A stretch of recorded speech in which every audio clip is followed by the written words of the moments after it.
اللهم صل وسلم وبارك على سيدنا محمد وعلى آله وصحبه أجمعين. ازيكم يا أحلى وأجمل عيلة في الدنيا كلها؟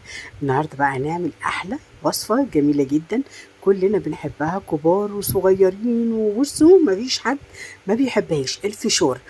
طبعا الكمية دي كمية كبيرة جدا.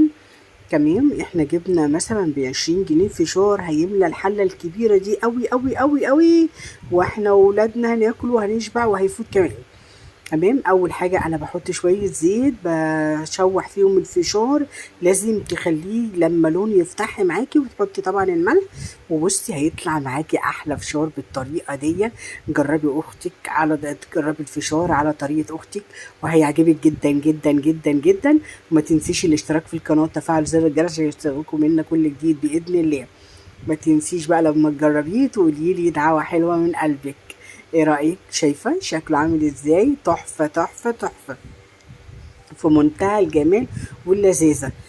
يلا اعملي لولادك وفرحيهم في البيت، وما تجيبيش حاجة من بره تاني يا قمر.